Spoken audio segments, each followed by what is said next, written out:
Welcome everybody. I'm Holly from Happy Quilty People. We'd love to have you visit the forum, but today I want to tell you about a fun little project that I'm working on. So I've got two sweet fur baby dogs that do sleep outside some, and I want to make sure that they're comfortable outside for the winter. And so I've had an interesting idea I want to try. So this is totally an experiment. We're going to see how this goes. But I've had the idea to have these emergency blankets, which are supposed to help you retain 90% of your body heat. It reflects it back to you. So it's not electric in any way, but just this foil stuff helps return heat. So what we're gonna do for the dogs is a project that's gonna let us recycle body heat. So we're going to use these blankets for the dog blankets to go in my little dog houses. We're going to see if this will help retain some body heat. So my son and I unwrapped one blanket and we wrapped it around ourselves, and definitely within moments we could feel warmer, especially on our extremities that were kind of closest to the blanket. So we want to try these for the dogs. So here's what the project looks like for today. So I've got a couple of shirts that my son was gonna give away, and so they are worn. This one has a stain on it, and I just decided these are perfect to go into a dog bed. This one is a really nice thick material. This is just a sweatshirt. What I like about these is it's reusing something. This is practical. So reusing these sweatshirts is sustainable and just plain old thrifty. You're not having to buy more fabric. Of course, if you do want to buy more fabric, you could buy something like some nice soft flannel. Here is what the foil blanket looks like unfolded. It's actually plastic. So this is not something you would want your dog to have or use by itself.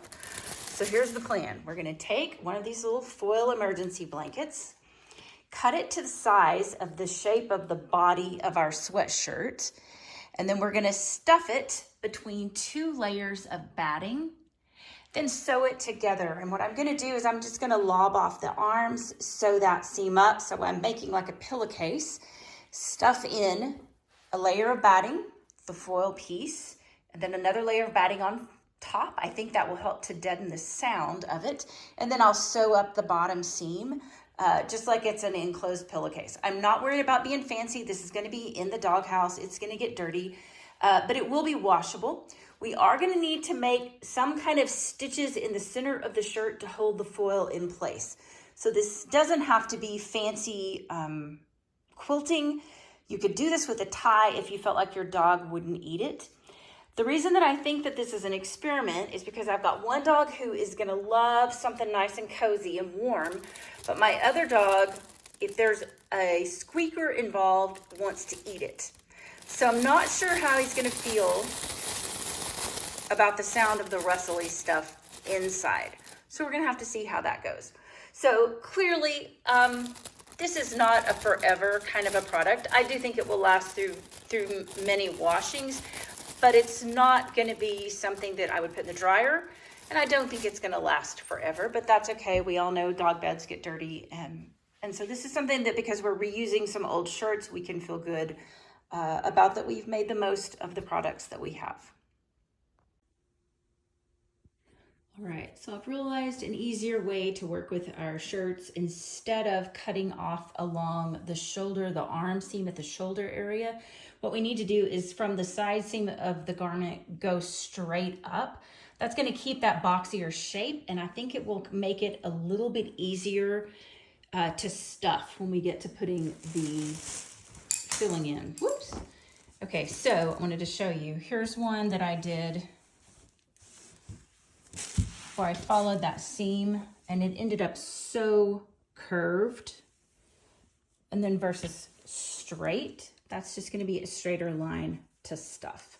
So definitely preferring the straight versus the curved cut at the arms.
right, so I've gotten the first one stuffed and finished, and you can just see after I sewed this side seam, I just went ahead and spiraled my stitches all the way around, just so I never had to lift up and reposition my foot.